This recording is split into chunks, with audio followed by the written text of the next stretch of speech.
I'm trained as a scientist. I'm very much of a scientist in the way that my mind works. The difference is probably that I do not limit my observations to the thing that I expect or I believe. I look at reality, and if something that I observe in reality doesn't match what I think, I just abstain from judgment. I just keep it as a piece of information. Everything in your body does one thing, it never changes. At the other end of the spectrum, you have stem cells. They are nothing. They are a blank cell with the potential of becoming any one of those somatic cells in your body. Stem cells have never come from babies. This is a whole political game that, if you want, we can go in that rabbit hole. This has never been a thing. That is the big discovery that gave rise to what today we call stem cell research. So let me put it very simply. It's your repair system. If something is damaged, it's screaming for repair. It's calling for stem cells. If you put more stem cells in circulation, that's what they do.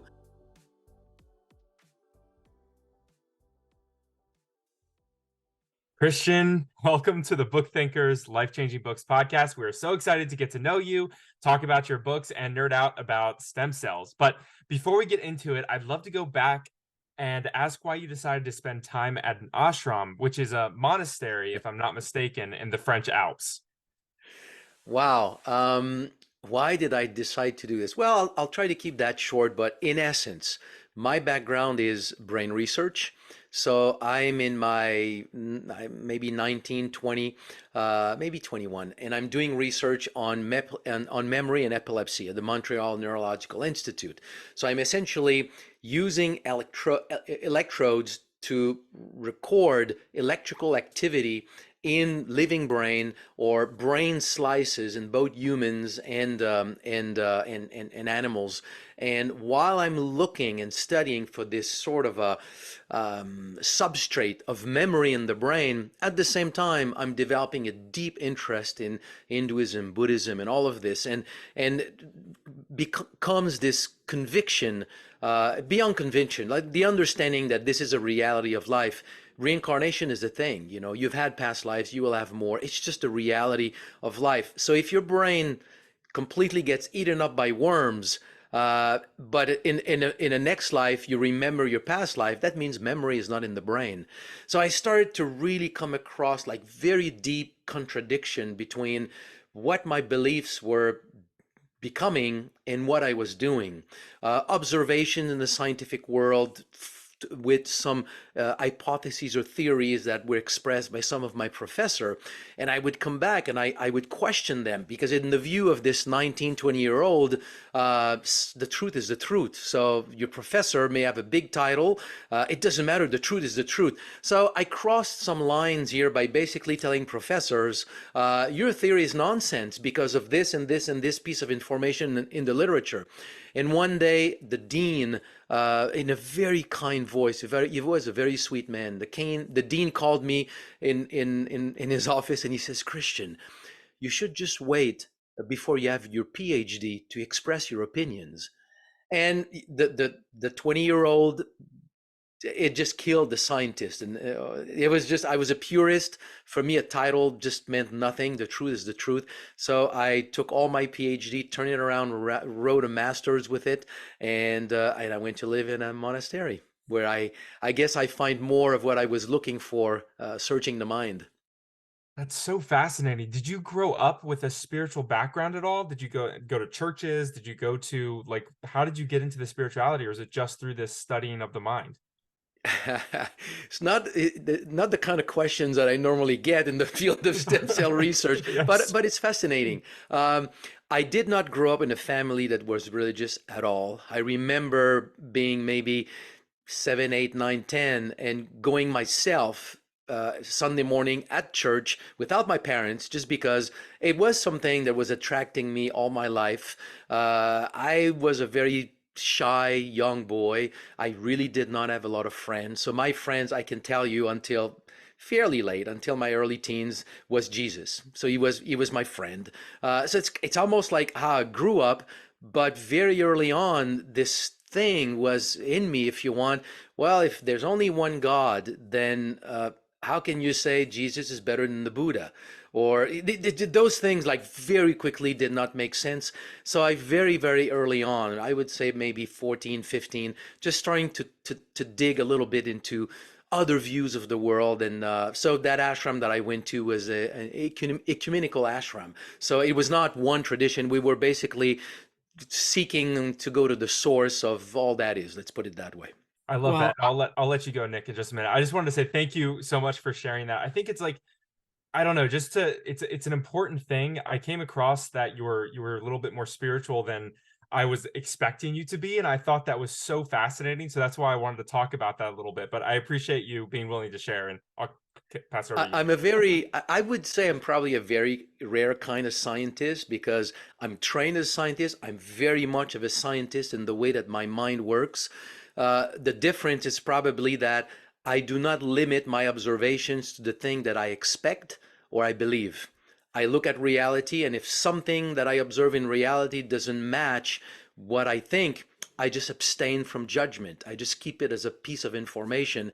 And that's what really opens the door for realizing that reincarnation is a reality. Forget all the dogmas, forget what I may have been exposed to. Let's just look at reality, and I just follow it. And it's unavoidable. When you push science, not put, but push science, it crosses lines that makes you enter a reality that is, I would say, unavoidable, and that is more belonging, I would say, to the spiritual spheres. well, Anyway. I'm happy that we're asking about some things that you don't typically talk about on other podcast interviews. I think our audience, they want to get to know you as a person, as an author, not just as a scientist or a stem cell researcher. And it reminds me of a conversation I was listening to the other day. Joe Rogan just interviewed Graham Hancock, and he's an archaeologist that goes against a lot of the conventional wisdom in traditional sort of textbook archaeology. And I sort of view you the same way. Like you speak in a very similar way, meaning just because people like the ones with the credentials say it is so, it doesn't mean that it is that way. Mm-hmm. Like the data can reveal something different over time. So have you always had a little bit of a rebellious nature to you, or was this just something that developed as you started to see inconsistencies? I don't see myself as rebellious. Like I don't know if that's the qualification that I would put on it. I would say that I do not accept something if it doesn't match my observations and the results of my own sort of thought process. And that thought process, I watch it like very carefully. I'm extremely careful of what the mind does because the mind is always basing itself on the bits and pieces that it knows, and there's only one certainty. What you know is just bits and pieces of a reality. So what you know is always smaller than what you don't know about something. So I'm like extremely, I wouldn't say doubtful, very careful of how I observe my own mind going in a direction. So that's what allows me to look at things differently. So it's not like I'm rebelling against the things. It's just that I don't accept them unless they really show themselves to be true at a deep core of observation, if you want. Well, I love that answer. I think it's so cool that, you don't limit yourself, which isn't typical. And I think like scientists or people that are like spiritual gurus, like they tend to put themselves in one camp or another camp, and then that's it. They're like, this is what I am. I can't believe any of that. So I'm going to go full into the woo-woo, spirituality and not going to do the science. Or the other side of that is they're into the science and they're like, well, I'm going to just brush off the whole spirituality side. So I think that's very cool how you seem to find a balance of that. And I think that's possible for a lot more people. Now, fast forwarding a little bit, you end up after the ashram, you end up in the United States in Oregon, correct? And that's where you start to study this plant, which is the blue algae plant. I'd love to know more about how you guys found that plant and like what impact that had on your life and your research. Well, it is a fellow, Daryl Coleman. He passed away a few years ago, but he was growing spirulina in New Mexico, and he had this pond that was covered with a dome, and it made his pond look like a spaceship. And at some point, just a very sort of a curious event. There's a senator that used to be a former astronaut in New Mexico who thought it would be a cute photo op. So he visited there. They did this photo op, and this column was picked up in a bunch of newspapers in the area, and it was picked up by the newspaper in Klamath Falls, describing how this man was growing blue-green algae, spirulina, in a pond in New Mexico. So there's a fellow living in Klamath Falls who wrote back to Daryl Coleman and said, if you really like to harvest this blue-green stuff, he says, the lake behind my house has tons of it. And he said, okay, send me some. And so the guy went into the lake and with window screens filled up 245-gallon of this blue-green algae, shipped it on a reefer truck. And when this arrived in New Mexico, that was 2 months of harvest in the ponds.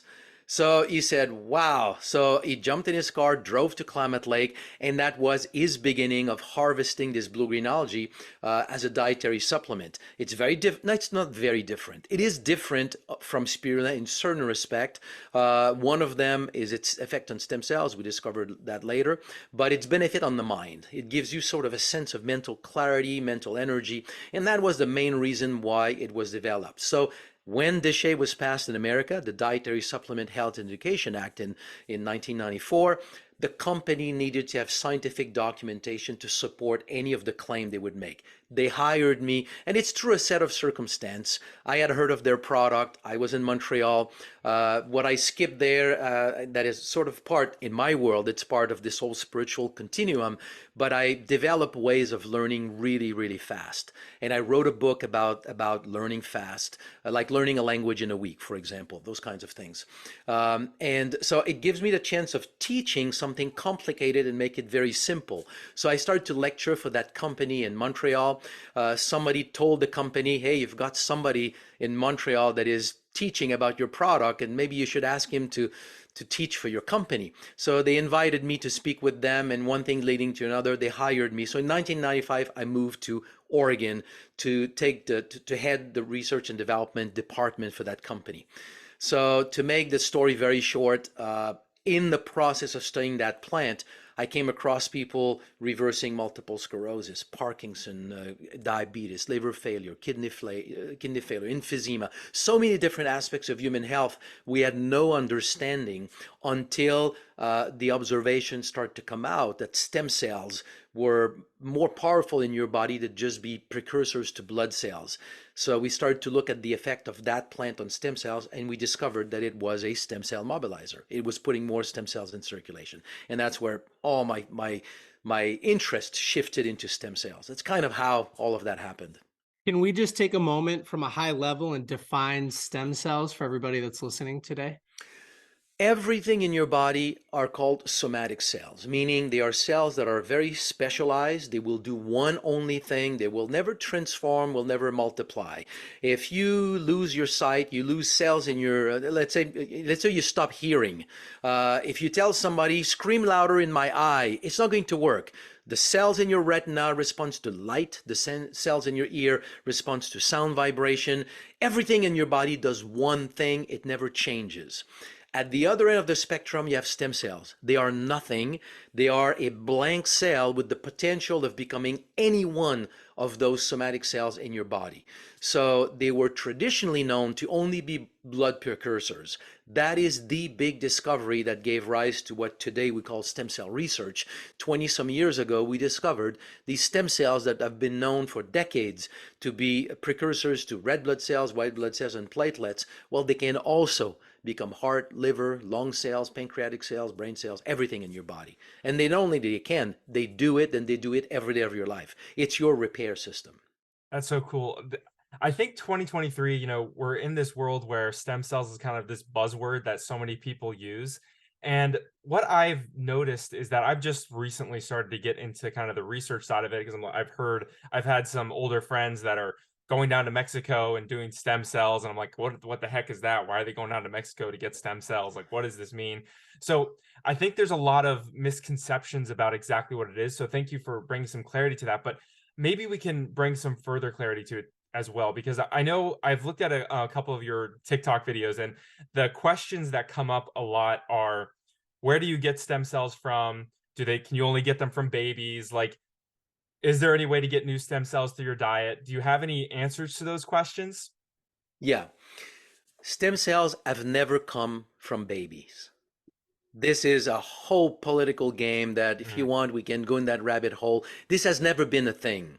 It was sort of a, it was to create some, it was a political move. I'll leave it there. They never came from babies. They can come from umbilical cord, but that's not the baby. The umbilical cord used to go in the trash, and I would realize that they have a value. So they collect these umbilical cords, and you can take stem cells from the umbilical cord, from the placenta. They can come from your fat tissue. They can come from your bone marrow, from your blood. These are like the main sources of stem cells that are utilized today.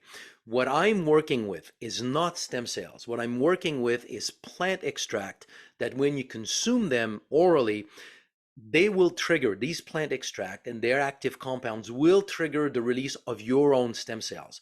You already release stem cells from your bone marrow every day. It's just a normal part of your physiology. How many stem cells you have in circulation dictates how your body can repair and stay healthy. And if you put more in circulation, well, your body can repair better and stay healthier. It's just that simple. So you can either get stem cells as a one-time treatment if you want. You go to Mexico, you get a one injection, let's say 100 million stem cells for $20,000. Or you take an approach like what I've been working with. You take a blend of these herbal extract and you take one serving, 2 capsules, and you will release about 10 million of your own stem cells. You do this every day. After a month, you've released 300 million of your own stem cells. You didn't have to go to Mexico. Well, maybe you want to go to Mexico, so maybe you couple that with the beach. But just generally speaking, it's really just an approach that to me is just so much. How could I say? Well, it's cheaper, number one, and it's more physiological. Let's just put it this way. It's your own body doing it little by little every day over longer periods of time. So it's a more natural repair. Not to say here that one is better than the other. It's what led me in that direction. And today, with 20 years of experience with it, I can appreciate what it can do in people's life. So stem cell regen is your enhancer. You take 2 capsules a day. Over the course of a month, you might release 300 million stem cells. So how long until you run out? How many do we have in our body that can be sort of awakened, using that language? Yeah. So Stem Regen, you don't run out. You're the best way to talk about your bone marrow. Before I go there, it's important to understand we're born with red marrow. Red marrow converts very early in our lives into yellow marrow. By age 30, we've lost about 90% of our red marrow. So the number of stem cells in circulation drops by 90% in your 30s. And that's when we kind of discover we're no longer Superman, Wonder Woman. You know, the injuries that you got when you were 5, 10, you completely forgot about them. Like they're gone, and they're gone quick. When you get these injuries in your 40s, they linger a little bit longer. It's all a matter of how many stem cells do you have available to participate in this process of tissue repair.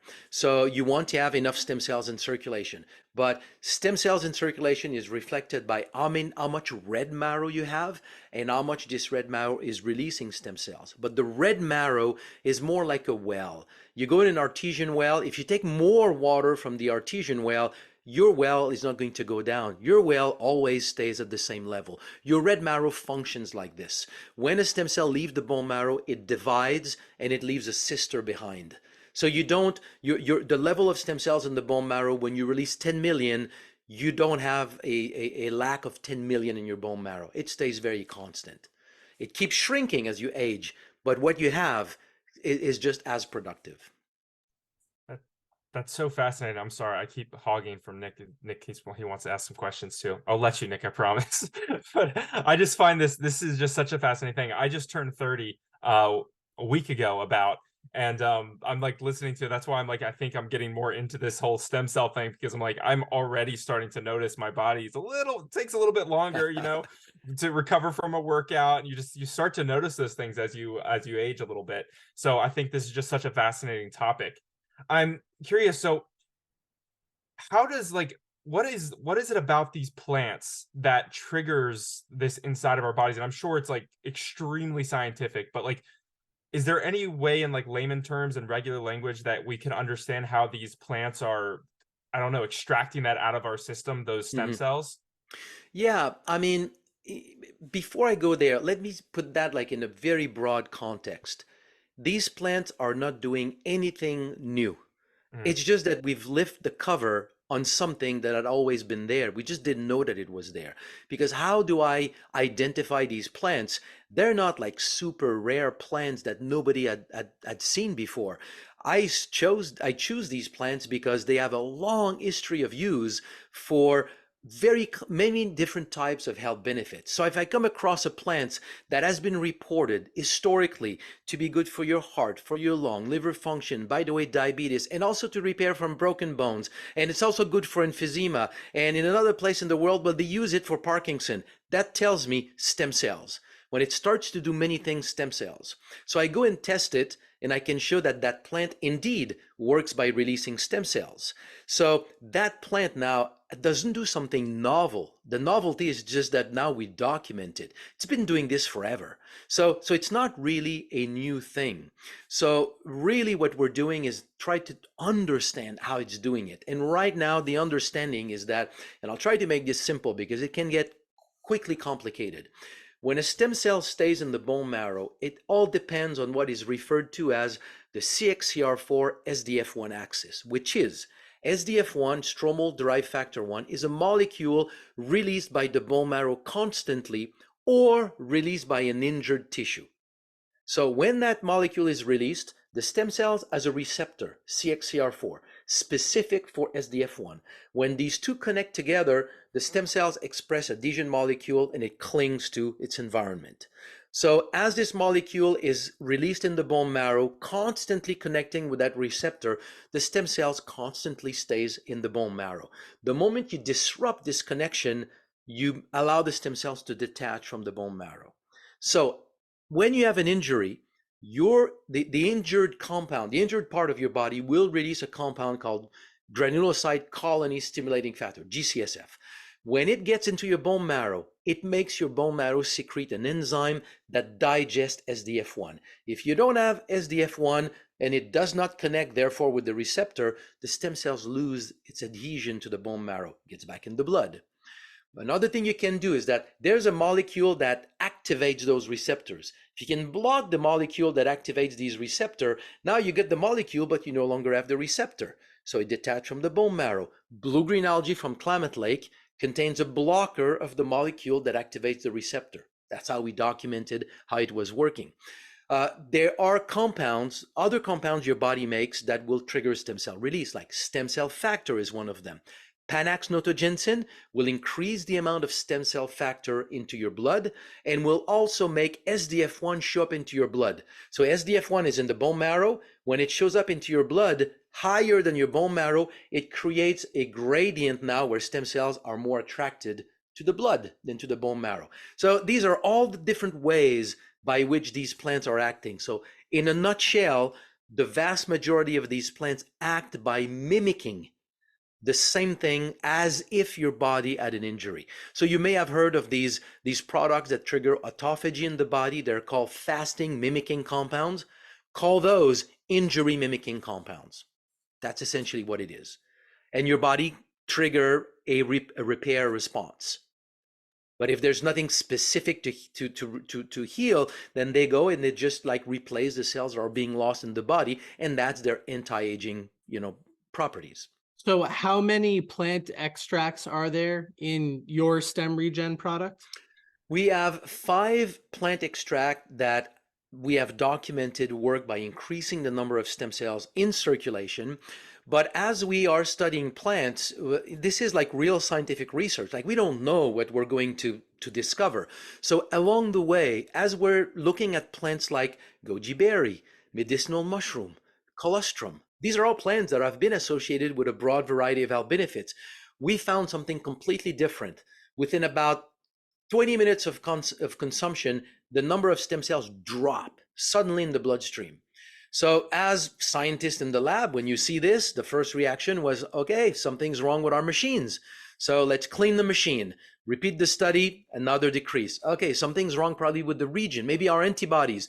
Throw away the antibodies, buy new antibodies. And you go through this process. I've done this a few times in my life. And then you realize, no, what I'm seeing is real. And then as we studied it more, we realized that some of these plants work by increasing. So I told you in the bone marrow, SDF1 connects with the receptor and it makes the stem cell stay in the bone marrow. When the stem cell is released, and it's your bloodstream, that same molecule is released by an injured tissue. So when the stem cell goes into the fine capillaries of that organ and it meets that molecule, it creates adhesion molecule, and then the stem cell cling to the capillary, migrate in the tissue, and goes to repair that injury in that tissue. So what we found is that the moment you consume something like medicinal mushroom, goji berry, the number of those receptors increase dramatically on the membrane. So those stem cells now respond much quicker to any signal of an injury. So they disappear from the blood as they migrate in the tissue very soon after you consume these products.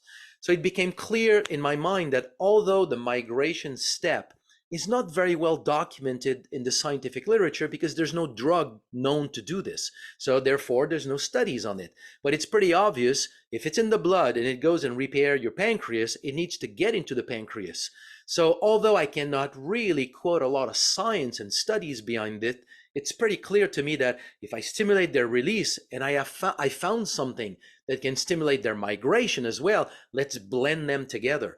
And the moment that I started to blend these two types of compounds together, people started to report better results than I had before.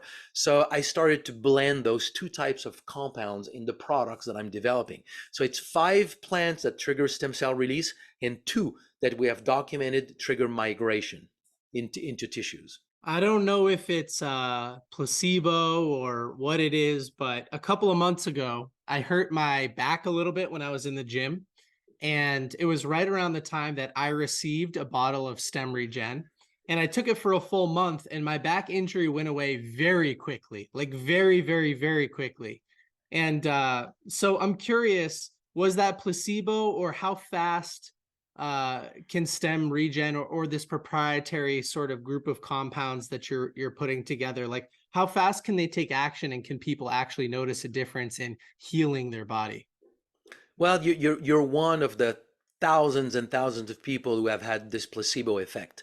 So let me put it very simply. It's your repair system. If something is damaged, it's screaming for repair. It's calling for stem cells. If you put more stem cells in circulation, that's what they do. It's a little bit like if you need money and then suddenly you get money and now you can pay your debt and you say, was that payment placebo? It feels good, but was it real? It's how it works, you know? I love It's that. exactly how it works. So what you're describing there is probably the most common story.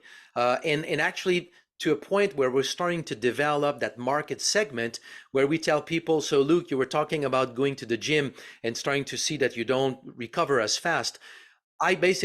Anybody who takes Stem Regen, and I will say, go to the gym and trash yourself. Like, do something that you know tomorrow you would not be walking straight, or your life would be miserable. Take 2 Stem Regen after your gym session, take 2 before you go to bed, and then see how you are in the morning when you get up. All the micro lesions, which tomorrow will turn into inflammation and everything that is associated with soreness, if you put more stem cells in circulation, well, they will go migrate into those areas that have the micro lesions, and they will repair, and you won't have the consequence of those micro lesions. It's really simple, and when you think about it, it's so logical. So yeah, the injuries is probably where we see the largest number of stories. That's so cool, and I'm 100% gonna do that. I actually, I should have a delivery today of the Stem Regen that I ordered, because doing some research on you, I was like, okay, I gotta try this stuff. This is amazing. It's so interesting. So, what is the correlation between your mind and the pain and like in healing? Because what I'm hearing, Nick said placebo, but I had a back injury a long time ago when I was young, and I tried everything for years trying to fix it, I did everything from, chiropractor to acupuncture and everything in between. And one day I found this app, and it was called Curable. And basically all it was really simple. It just brought you through all these mind exercises to get over the chronic pain that you had. And within 9 months, I was completely pain-free and just completely better. So I'm always curious as to how much of the healing power is inside our minds versus outside of us. That rabbit hole goes really, really deep. Let me give you an answer, which is not going to be an answer, of a story that I've had. So I've been meditating for a long time, but I've always had this thing, which is a pain in the middle of my back that I just had to contend with for decades. And one day I went to see a Feldenkrais therapist, and the first session was before he said, before I put my hand on you, let's observe that pain. And as ridiculous as it is, I had never done that. I contended with the pain. I saw the pain. I tried to fight the pain, but I never sat to just observe the pain. So I sat for the first time observing the pain. This is probably 10 years ago. Observing the pain. And as I observed the pain, this thing comes on me, which was, it's not a voice. It's just like, it's a knowing. It comes on me, and it was, if I verbalize it, it was, I don't know why you put that pain there, but there's something that you don't want to break through. And I'm in front of this fellow, and I start crying, and I it's not my style, but I start crying, and I canceled the treatment. I didn't need the treatment anymore. And from that day, I can sit in meditation for 3 hours and I will not have back pain. It's a pain that I contended with for decades. So the answer to your question, where is the pain coming from? I can tell you that if you have pain somewhere in your body and suddenly you watch a great movie, that pain is not bothering you at that moment. There is a component of the mind that is huge in anything that is pain, which is not to say that there's not a reality to the pain, but yes, there is definitely a huge mental component to the pain. And a component of stress and a component of memory in the area. The area can have a memory that creates a local tension that maintains the pains in the area. All of that is mind, Stress in an area is still mind. So in that way, there are many layers of mind to the process of pain. Absolutely no question. Mm. Well, I love that answer. And it was very similar to what the process that I went through, which was just observing the pain and like having to let go of that pain. Like that pain was put there for a reason. So I had a very similar experience to that. I'm curious. So now when it comes to stem cell production, is there anything that we can do in our minds or any practice that we can do without like taking stuff? Is there anything that we can do to increase the production of that, or is there not? Is it just through these plants? I'm sure. Well, there's two things when you say the production. There's the amount of red marrow that shrinks into fatty marrow. Can we stop that? Question mark. Nothing has ever been, as far as I know, documented in this realm. And if anything, if your red marrow reconverts into, so fatty marrow reconverts into red marrow. So if your red marrow grows, typically this is a form of leukemia. So this reconversion is not seen so far as a positive thing. So production, I don't know, I can't tell. But if you just talk about release from the bone marrow, which is really the most important aspect, all I can say is that Dr. Doris Taylor did publish. Actually, she did not publish as far as I know. She mentioned in an interview, I wish it was published, she mentioned in an interview, yes, we studied the effect of meditation on stem cells, and we can quantify more stem cells in circulation after meditation. So that piece of information is out there. I would believe it. It's not a study, but I would believe it. But let's say I go in a little bit more fundamental answer to your question. We know that you need norepinephrine transmission, noradrenaline transmission to release stem cells. What I mean is that if you use any means of releasing stem cells, obviously this is done in animals, but you block noradrenaline neurotransmission, you don't release stem cells. So nerval transmission is essential to the overall process. Why? Question mark. I'm not aware that it has ever been studied more than that. We know that once stem cells have been released on their membrane, they have receptors for all the known neurotransmitters, or let's see, all the main neurotransmitters. We know that the nervous system has nerve terminals all throughout the microvasculature. Your nervous system can dilate, contract capillaries like instantaneously from your brain. So now you put all of that together and you say, I can release stem cells from the bone marrow with my nervous system. I can guide them toward an area where I want them to go. I can stimulate their migration out into that tissue. Yeah, I believe that the mind can do it. And what I'm saying here is that I remember when I was a teen, there was in Montreal this fellow that had a spinal cord lesion. And he healed himself. In an interview, they asked him, what did you do? Well, he said, I spent the last 2-3 years, every single time that was free, I would go and I would visualize light and I would reconnect my spinal cord. And then he regained mobility. I mean, you hear that story and this defies medicine. It completely defies medicine. But, if I go back to what I was talking about before, I see one case like this. All I can tell is that it's possible. Medicine can tell me it's not possible, but it happened once. Therefore, it's possible. Instead, let's just find how it happened. So that's my way of approaching it. So I'm looking at all of this now with all the knowledge that I have with stem cells, and I'm thinking, yeah, probably the guy just guided his stem cells through this process of visualization to that area. I don't have any proof of it.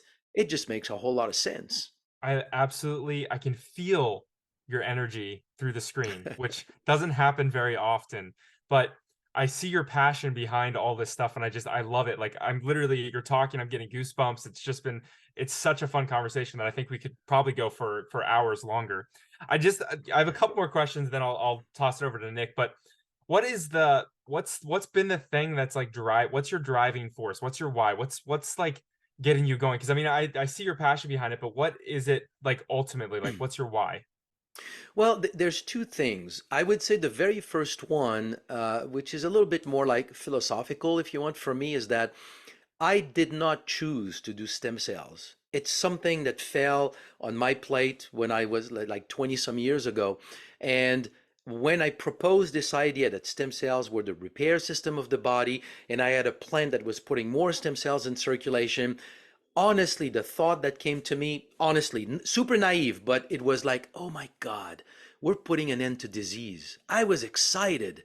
And then I faced the world, and it was just like the barrage of like, I mean, it was a wall. Like the idea just did not go through.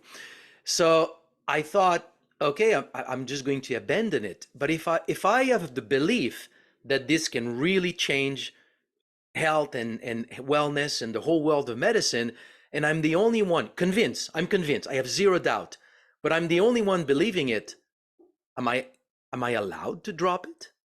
Can I drop it if I know that it's true? So suddenly it becomes like almost like an existential question, which is, I got this ball right now and I'm the only runner with it. So I have to run with it. So I ran with it, and I had clear signs, in meditation and everything, that yeah, it was, let's call it destiny. It was there for me to carry it. So that part has always been there. Otherwise, it's not what I would have done. My choice would have to be to do something with more what we talked about before: reincarnation, spirituality. I would probably be still a monk in an ashram. I don't know. But then, and the other part that is really pushing it is the cases, the people, the number of times, thousands of times people came in a lecture. I have 2.6 million air miles of traveling, lecturing on stem cells. I've lectured to a lot of people.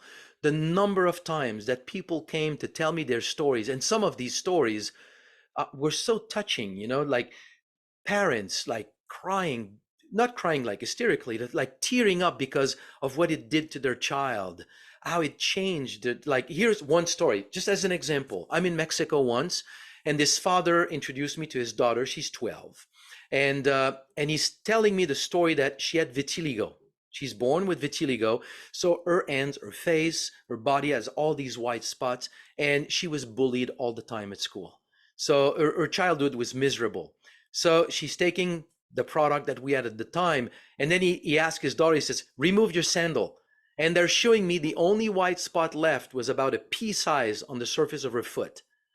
So now his daughter could go to school without being bullied.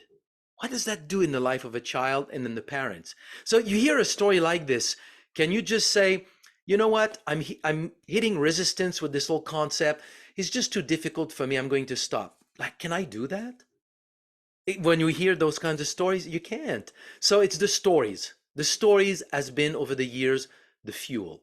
Tons of stories of all kinds. That's amazing. It gets me really excited for you.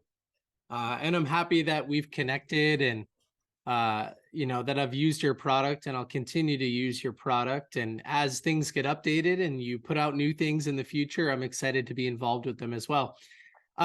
I'm curious, do you take Stem Regen every day? Do you recommend that people take Stem Regen every day, or should they cycle on and off? What year, what age should you start? I mean, just give us all the details. Okay. I take it every day, but I want to put this into a greater context. I grew up with this concept over the past, let's say, 23 years. And let me open a parenthesis, and then what I'm going to say will make sense. Stem cells are the repair system of the body. So when something is broken, they repair. So studies were done. Example, you take a female mouse, you irradiate the female mouse, so you kill all the stem cells, and then you inject stem cells from a male. So now those stem cells have the Y chromosome. So you can follow the Y chromosome in the body. So you trigger an injury to the heart, to the lung, wherever. And then you observe the repair process. And when you look later, how many cells of the heart, the liver, whatever the tissue, have the Y chromosome, it allows you to monitor that repair process. That's how these studies were done. And at the end of a study, sometimes you're left with mice that you did not need in the study. So oftentimes scientists keep them as pets. And 3, 4, 5, 6 months later, the question is, well, let's go and look at these animals. And what is starting to emerge is that stem cells don't just go where something is broken. A few months later, if you look at the mouse, cells with the Y chromosome are everywhere in the animal. So the question was, so do we have the same thing in humans?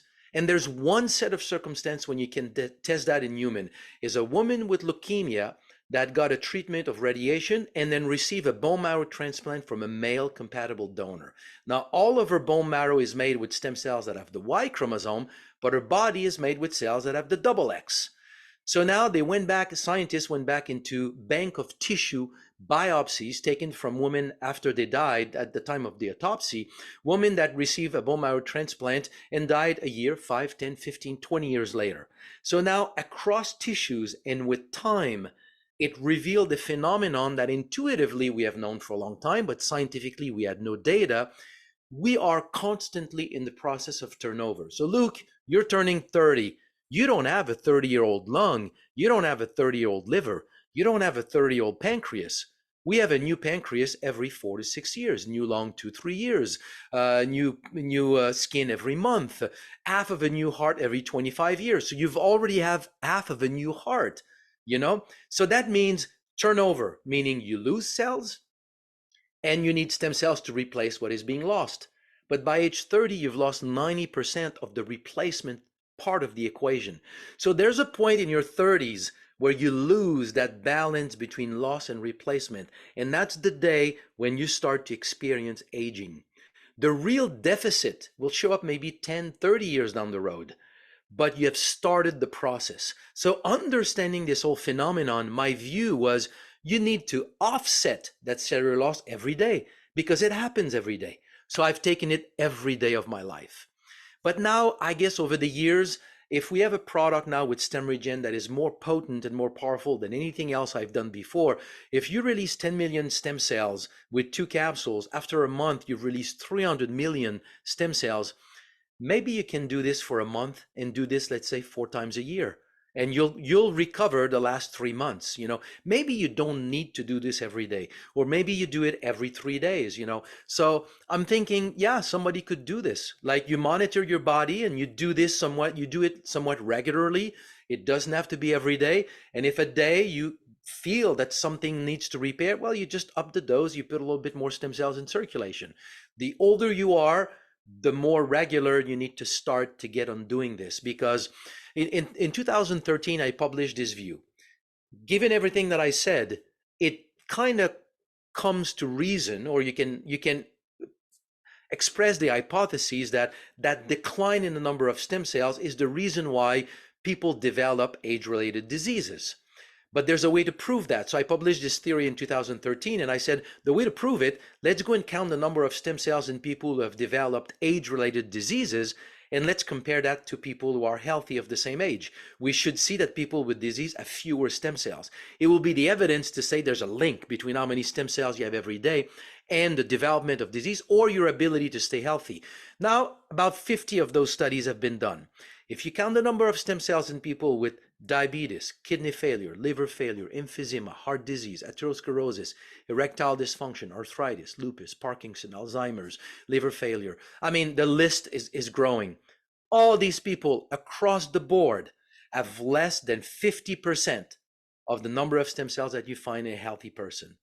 So the next part of my next book, so the first book, Cracking the Stem Cells Code, describes what's the natural role of your stem cells in your body. How do they work? And what can happen in your life if you can put more in circulation? The next one is what happens if you happen to not have enough. And if we do a study across the board, do a meta-analysis of the scientific literature, can we reach a number of stem cells where we know that if we are under that level, you know that in 5-10 years, you will have an age-related disease. So, because when we do this, it becomes a risk factor. So the moment that it's a risk factor, now I am convinced you quantify now, medicine will quantify your level of cholesterol to predict your heart risk if you want.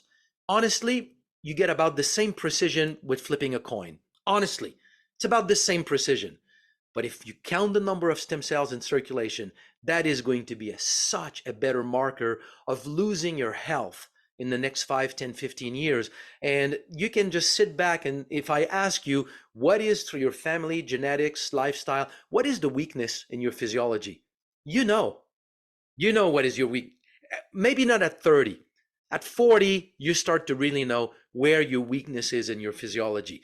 You look at your dad, your grandparents, your mom, you look at your family, your uncles, your own life, you know what is going to be the weak point. Well, if you have fewer stem cells in circulation, start taking care of it or repair it by putting more stem cells in circulation every day between now and the time that you go into the coffin. So with all of that in mind, I don't remember where we started with this. I think it was like, should we take that every day? Well, I'm thinking, boost your ability to repair, and as you age, you need to up a little bit that repair process in the body. This is just from observing you speak, this is one of my favorite conversations that we've had. I totally nerd out on this subject, and I'm happy that we're connected.